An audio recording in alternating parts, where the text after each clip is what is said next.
প্রিয় দর্শক, আসসালামু আলাইকুম আরহামাতুল্লাহি ওয়া বারাকাতুহু। সুপ্রিয় দর্শক, আশা করছি আল্লাহ তাআলার অশেষ রহমতে আপনারা সকলেই অনেক ভালো আছেন। তো দর্শক, আজকে আপনাদের মাঝে এরকম একটি আমল নিয়ে হাজির হয়ে গেলাম, যেই আমলটি যদি আপনারা নিয়মিত করেন, আল্লাহর কসম করে বলছি, এই দুইটি আমল করলে টাকা পয়সার কোনো অভাব হবে না। টাকা পয়সার অভাব দূর হয়ে যাবে, আপনার রিজিক বৃদ্ধি পাবে। আপনারা যারা টাকা পয়সার অভাবের মধ্যে আছেন, যাদের রিজিকের সমস্যা, যারা পর্যাপ্ত রিজিক পাচ্ছেন না, যারা আর্থিকভাবে অনেক সমস্যার মধ্যে আছেন, তারা যদি নিয়মিত এই দুইটি আমল করে, তাহলে ইনশাআল্লাহ তাদের টাকা পয়সার অভাব দূর হয়ে যাবে, তাদের রিজিক বৃদ্ধি পাবে। তো চলুন জেনে নেওয়া যাক সেই দুইটি গুরুত্বপূর্ণ আমল সম্পর্কে। প্রিয় দর্শক, অভাব হলে নিরাশ না হয়ে আল্লাহ তাআলার কাছে দোয়া করা তিনি পছন্দ করেন। কুরআন ও হাদিসে অভাব অনটন থেকে মুক্ত হওয়ার বেশ কিছু আমল বলা হয়েছে। প্রথমত, সব ধরনের গুনাহের কাজ ছেড়ে দিতে হবে, ফরজ ইবাদতগুলো পালন করতে হবে। এসব করলে আল্লাহ তাআলার কাছে পৌঁছা যাবে।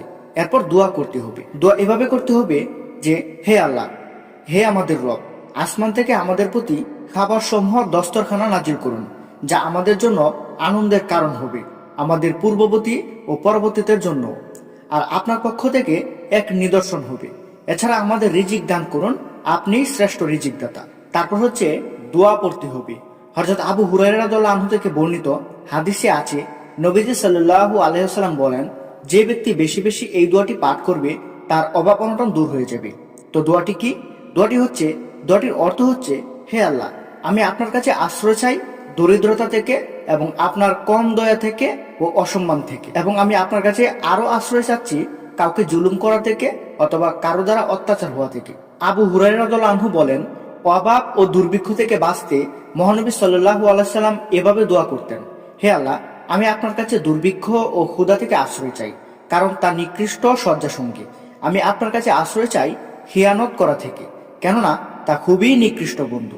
প্রিয় দর্শক, আপনারা প্রিয় নবী সাল্লাল্লাহু আলাইহি সাল্লামের মতো করে এভাবে যদি আপনারা আল্লাহর কাছে চান, এভাবে যদি দোয়া করেন, তাহলে ইনশাআল্লাহ আপনার অভাব দূর হয়ে যাবে, আপনার টাকা পয়সার অভাব হবে না, আপনার রিজিকও বৃদ্ধি পাবে। তারপর দ্বিতীয় নম্বরে আপনার যে আমলটি করতে হবে সেটি হচ্ছে, অভাব দূর হওয়ার জন্য বেশি বেশি আল্লাহর কাছে ক্ষমা চাইতে হবে। হাদিসে আল্লাহর কাছে ক্ষমা চাওয়াকে অভাব দূর হওয়ার কারণ হিসেবে চিহ্নিত করা হয়েছে। মহানবী সাল্লাল্লাহু আলাইহি সাল্লাম বলেন, যে ব্যক্তি নিয়মিত ইস্তেগফার করবে, আল্লাহ তাআলা তাকে যাবতীয় বিপদ আপদ ও দুশ্চিন্তা থেকে মুক্তি দেবেন এবং তাকে অকল্পনীয় স্থান থেকে রিজিক দান করবেন। নবীজি সাল্লাল্লাহু আলাইহি সাল্লাম বেশি বেশি ইস্তেগফার পাঠ করতেন, সেটার আমল করা যেতে পারে। এছাড়া ইস্তেগফারের বিভিন্ন আমল আছে, সেগুলো করা যেতে পারে।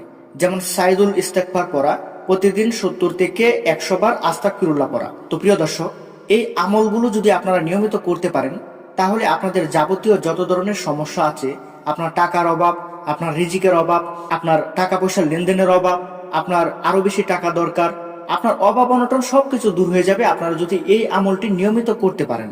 তো আল্লাহ তাআলা সবাইকে নিয়মিত এই আমলগুলো করার তৌফিক দান করুক। সকলে ভালো থাকবেন, সুস্থ থাকবেন, আর আমাদের এই চ্যানেলে নতুন হয়ে থাকলে অবশ্যই সাবস্ক্রাইব করবেন। আসসালামু আলাইকুম। আল্লাহ।